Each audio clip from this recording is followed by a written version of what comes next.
Friends, welcomes to Pavis pantry. இன்றைக்கி நம்ம செய்ய போகிற டிஷ் ஒரு லஞ்ச் ஐட்டம் தான். பட் நார்மலாக எப்போவும் சாப்பிட்றது இல்லாமல் ஒரு டிஃப்ரெண்ட்டான ட்ரையில் செஞ்சுருக்கு அப்படின்னு தான் சொல்லணும். ஏன்னா எனக்கு இந்த மாதிரி சாப்பிட்டு தான் எனக்கு ரொம்ப பிடிச்சிருக்கும். எனக்கு தக்காளி சாதம்னா எல்லாருக்குமே நிறைய பேர் பிடிக்கும். ஆனால் என்னென்னா அதை தக்காளி தனியாக தொக்கு மாதிரி வதக்கி அப்புறம் சாதத்தில் கலக்குவாங்க. பட் அந்த மாதிரி இல்லாமல் இது ஒரு பிரியாணி ஸ்டைலில் ட்ரை பண்ணி இருக்கிறதாங்க இதோட மெயின் ஹைலைட்டு. ஒரு டிஃப்ரெண்ட்டான டிஷ், நான்வெஜ் சாப்பிட்ணும் பிரியாணி சாப்பிட்ணுன்னு ஆசையாக இருக்கணும் கூட இந்த மாதிரி ட்ரை பண்ணி சாப்பிட்டிங்கனாவே வேலையும் சிம்பிளாக முடியும், செம ஈஸியாக இருக்கும். வாங்க எப்படி செய்யுதுன்னு பார்க்கலாம். இன்றைக்கி வீடியோக்குள்ளே பார்ப்போம்.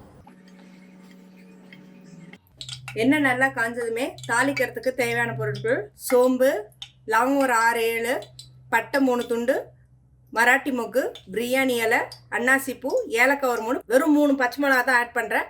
உங்களுக்கு எப்படி வேணுமோ அதுக்கேற்ற மாதிரி ஆட் பண்ணிக்கோங்க. இப்போ எண்ணெய் காஞ்சிடுச்சு. இப்போ சோம்பு போட்டுடலாம். ஃபஸ்ட்டு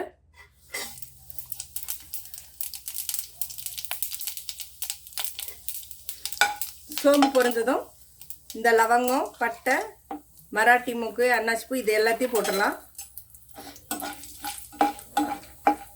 இப்போ இதை 3 பச்சை மிளகாய் சேர்த்துடலாம்.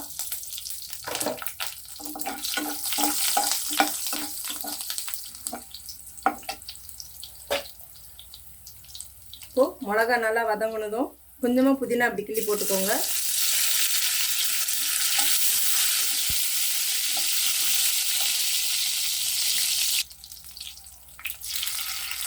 இஞ்சி பூண்டு பேஸ்ட் ஒரு 2 ஸ்பூன் ஆட் பண்ணிக்கோங்க.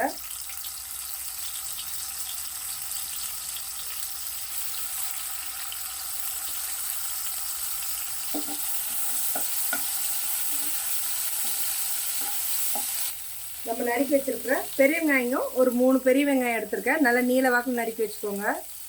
நல்லா இப்படி உதுத்து விட்டு போட்டுக்கோங்க, அப்போ தான் சீக்கிரம் வேகும்.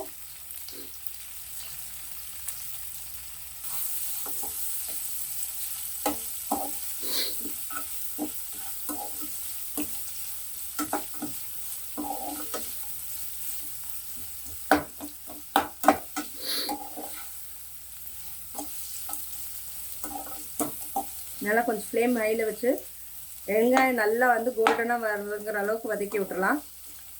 வெங்காயம் நல்லா கோல்டன் ப்ரௌனில் வதங்கிடுச்சு. இப்போ இந்த ஸ்டேஜில் நம்ம நறுக்கி வச்சுருக்கிற ஒரு 3 தக்காளி, பெரிய தக்காளி நறுக்கி சேர்த்துக்கலாம்.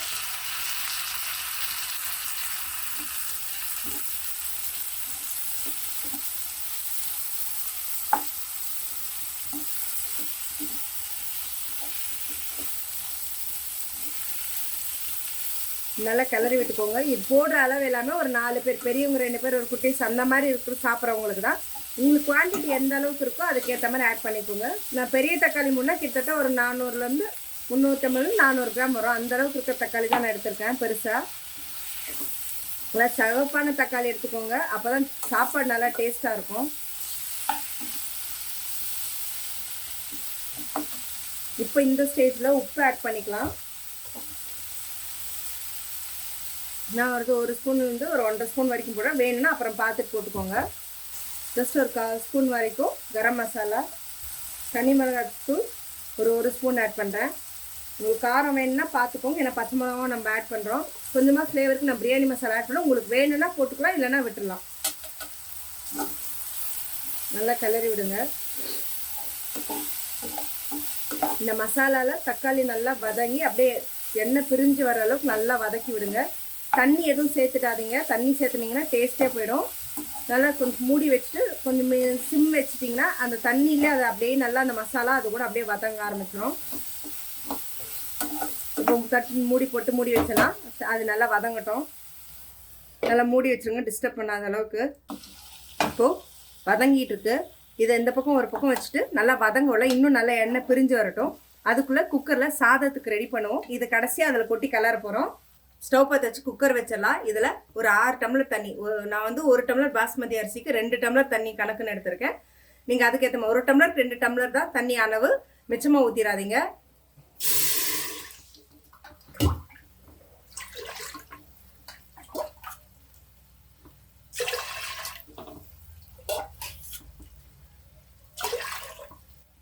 மொத்தம் 5 டம்ளர் தண்ணி ஊற்றிருக்கேன். அரிசி எப்பவுமே தாளிக்க ஆரம்பிக்கிறதுக்கு முன்னாடி வாஷ் பண்ணிவிட்டு இந்த மாதிரி ஒரு 10 to 15 மினிட்ஸ் மட்டும் ஊற வச்சு எடுத்துக்கோங்க. ரொம்ப நேரம் ஊறிச்சுன்னா அரிசி குழஞ்சிரும். 1 டம்ளர் பாஸ்மதி அரிசிக்கு 2 டம்ளர் தான் தண்ணி. மிச்சமாக வச்சிடாதீங்க, சாதம் அப்புறம் வந்து டேஸ்ட் நல்லா இருக்காது, குழஞ்சிரும். இப்போது இந்த மாதிரி தண்ணி ஊற்றிட்டு இது பண்ணிக்கோங்க. இந்த பக்கம் நம்ம வந்து ஏற்கனவே வந்து வதக்க வச்சுருந்தோம் இல்லையா தக்காளி, அது நல்லா வதங்கிடுச்சு. இப்போ எடுத்து கொட்டலாம். பிடிங்க அந்த பக்கம். ஸோ எண்ணெய் நல்லா பிரிஞ்சு செமையாக இருக்குது. இது அப்படியே அதில் கொட்டி கிளறிட வேண்டியதுதான். தண்ணி எந்த காரணம் கூட மிச்சமாலாம் ஊற்றிடாதீங்க. பாஸ்மதி அரிசி பொறுத்த வரைக்கும் நீங்கள் நான்வெஜ் சமைக்கிறதாலும் சரி, வெஜ்ஜாக இருந்தாலும் காய் வேகணும், சிக்கன் வேகணும் அப்படின்னு சொல்லிட்டு எக்ஸ்ட்ரா ஊற்றுனீங்க அப்படின்னாவே அது வந்து டேஸ்ட்டே மாறிடும். ஸோ சாதத்துக்கு என்ன தண்ணி வேணுமோ அந்த அளவுக்கு மட்டும் ஊற்றுனீங்கனாவே ஆட்டோமேட்டிக்காக சரியாக போயிடும். இப்போ இதை கிளறி விடுங்க. இப்போ இந்த ஸ்டேஜில் உப்பு பார்த்துடலாம். பார்க்குறதுக்கே கலர்ஃபுல்லாக செமையாக இருக்குங்க. நான் கலர் போடுறலாம் எதுவுமே போடலை, தக்காளி இருந்து மிளகாத்தூள் அந்த அதே கலர் தான். செமையாக இருக்குது கலர் பார்க்குறதுக்கே. இப்போது நான் கட்டியான தயிர் ஒரு 1.5 ஸ்பூன் கிட்ட ஊற்றுறேன். ஏன்னா காரமும் சரி, அது ஒரு டேஸ்ட்டு ஃப்ளேவரும் நல்லா கொடுக்கும். புளிக்காத தயிர் ஊற்றிக்கோங்க. புளிச்ச தயிர் ஊற்றுனீங்கனாக்கா சாதம் ரொம்ப புளிக்க ஆரம்பிச்சிடும். போட்டு நல்லா லேசாக கிளறி விட்டுக்கோங்க.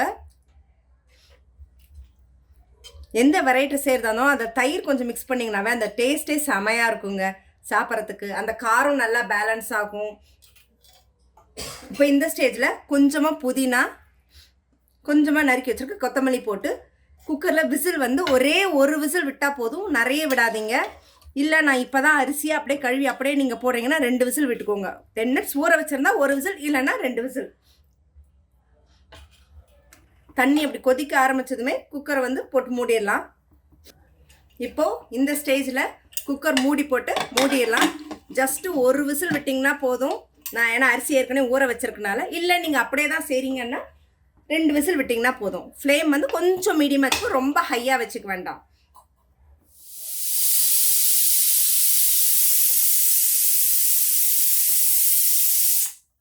இப்போது விசில் அடங்கிருச்சு. குக்கர் ஓப்பன் பண்ணுவோம்.